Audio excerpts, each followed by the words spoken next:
আজকে সকাল সকাল বড়মশাই অনেক অনেক সবজি নিয়ে এসেছে।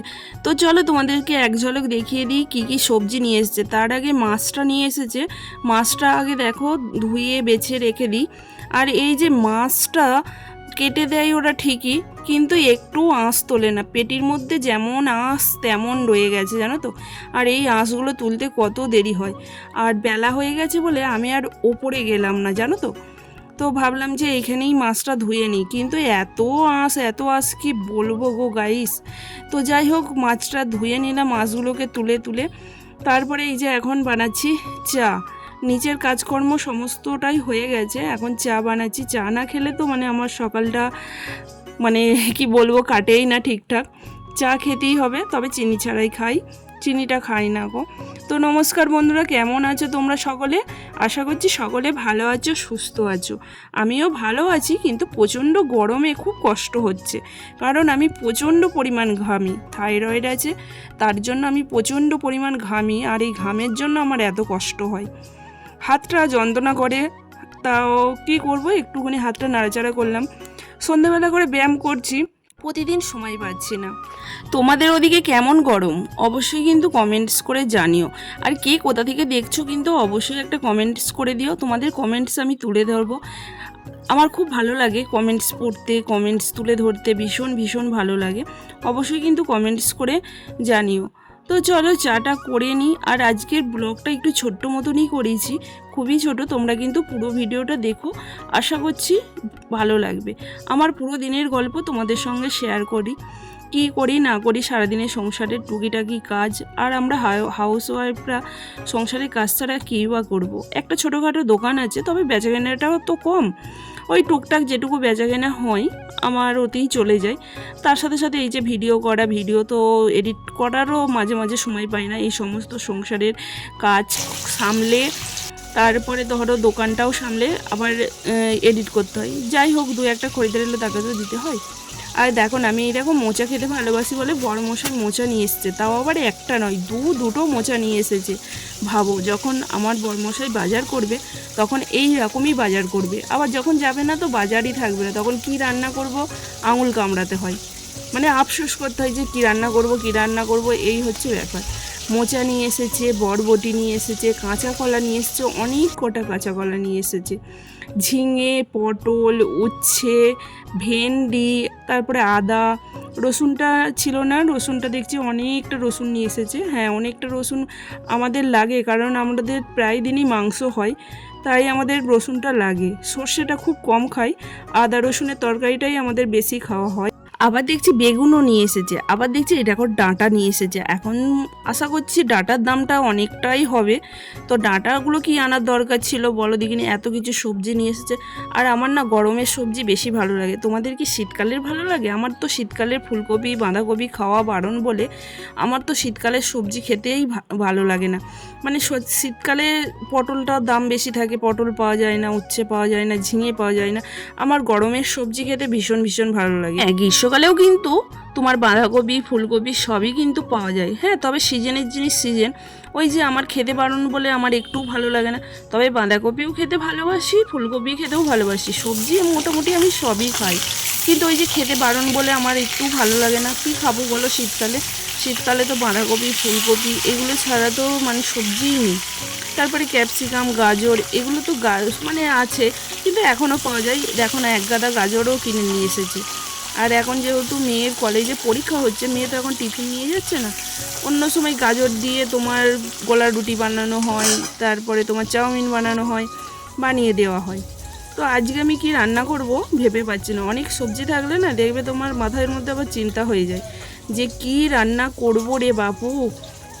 তাই সেই ভাবনা চিন্তা করতে করতে অনেকটা সময় চলে যায়। মাছ তো নিয়ে এসেছে, আর বরফের মাছ নিয়ে এসছে। আর হ্যাঁ, আজকে আমার বড়মশাই সত্যিই আমার খুব পছন্দের খাবার নিয়ে এসেছে। আমার পছন্দের খাবার বলতে দেখো, আমি বলেছিলাম সেদিনকে, জানো তো আমার থাইরয়েড আছে, আমার বরফের মাছ খাওয়া দরকার।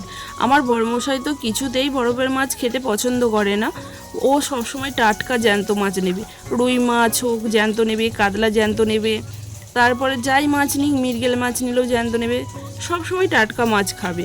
তো আমার বলাতেই আজকে দেখছি বরফের বড় দেখে রুই মাছ হোক কাতলা মাছ জানি না, রুই মাছই মনে হবে, রুই মাছই নিয়ে এসেছে, তো অনেকটাই নিয়ে এসেছে, তো রুই মাছ নিয়ে এসেছে।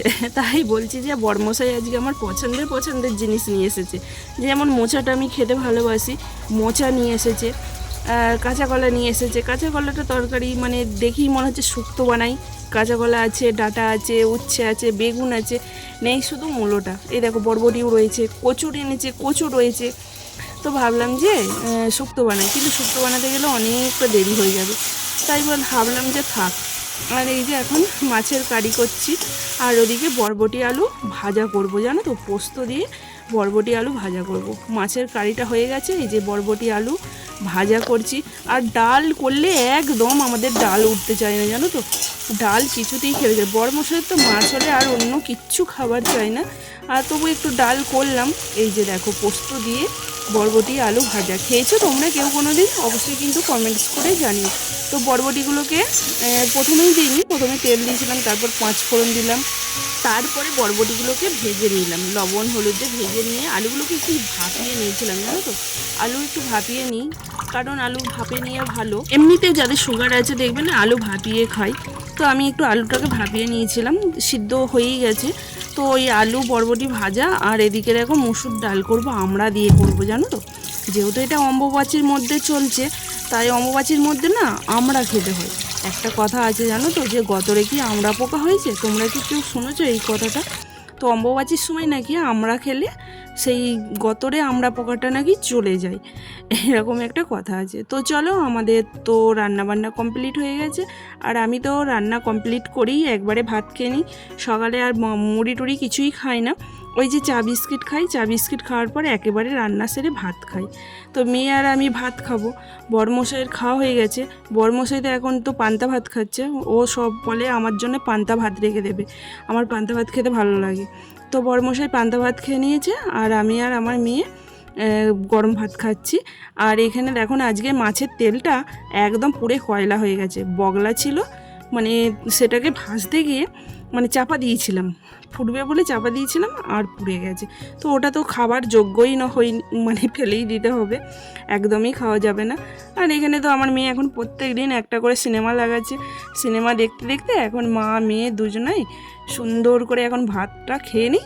তারপরে তো বাসন মাজা আছে, গ্যাস মোছা আছে, সমস্ত কাজই আছে।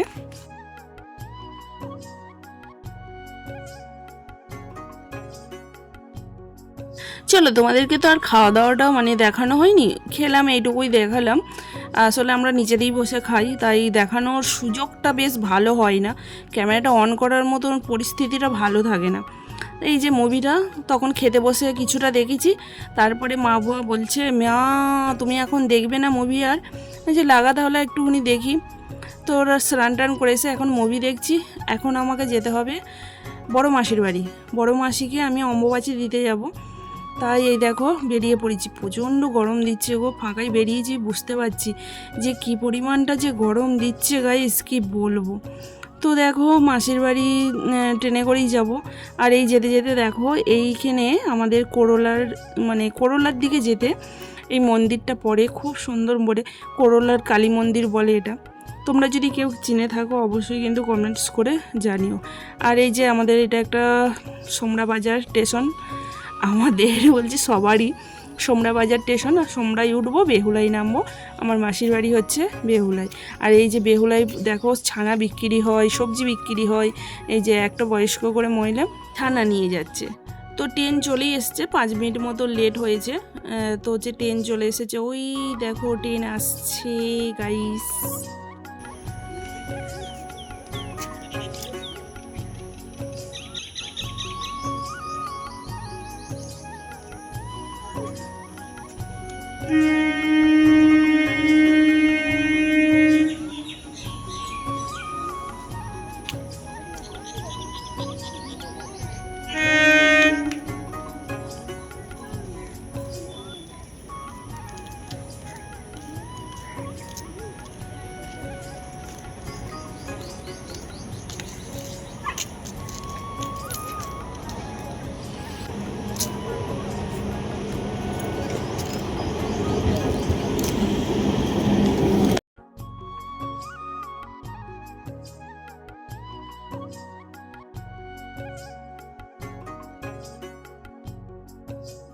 আমাদের ওখানে পেঁয়াজি ওসব করে না, শুধু মিষ্টি, সব মিষ্টি ফিষ্টি ভালো।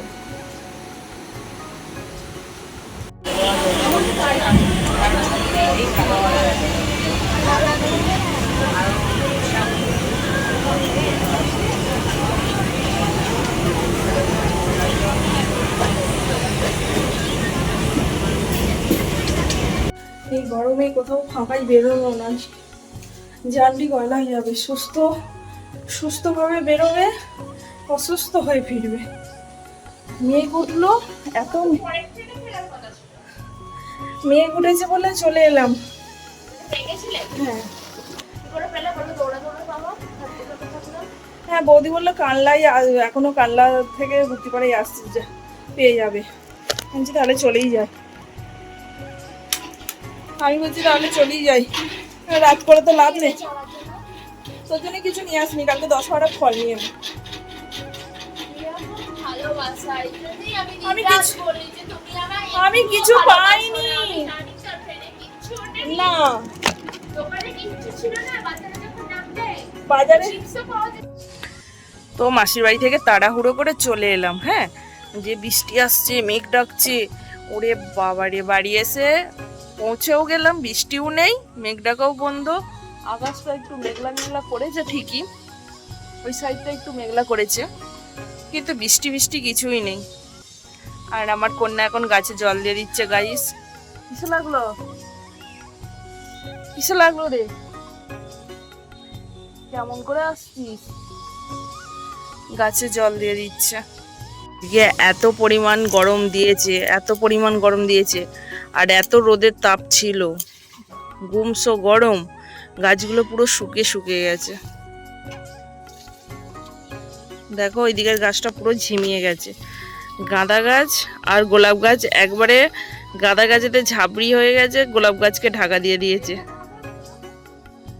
গোলাপ আর তুলসী, ওইটাই আবার গোলাপ আর তুলসী গাছ হয়েছে। এবার তুলসী গাছটা কি করে আমি তুলে ফেলি বলো? মানে কি বলবো, সব একসঙ্গে একে অপরের গায়ে উঠে পড়েছে। ওই যে দেখতে পাচ্ছ গাছটা পুরো ঝিমিয়ে গেছে এত রোদের তাপে। যাই হোক, ছাদটায় এলাম, একটু ঠান্ডা ঠান্ডা ওয়েদার বলে। দেখো আকাশটা ঠান্ডা, একটু ঠান্ডা হয়েছে। দুপুরবেলা যে পরিমাণ গরম দিচ্ছিল তার থেকে ঠান্ডা হয়েছে। তো আগের দিন বৃষ্টি হয়েছে, কে বলবে, আজকে তো বিশাল গরম দিচ্ছে। তো মেঘ করেছিল, মানে এত মেঘ ডাকছে দেখে তাড়াতাড়ি করে বেরিয়ে পড়লাম, কিন্তু আমাদের এদিকেও বৃষ্টি হয়নি। আসলাম তখনও কোথাও বৃষ্টি দেখা পেলাম না। তো যাই হোক, ব্লগটি কেমন লাগলো জানিও, ভালো লাগলে অবশ্যই কিন্তু সাবস্ক্রাইব করে দিও, লাইক করে দিও, শেয়ার করে দিও। হবে তোমাদের সঙ্গে আবার নেক্সট ব্লগে। ভালো থেকো, সুস্থ থেকো, সাবধানে থেকো।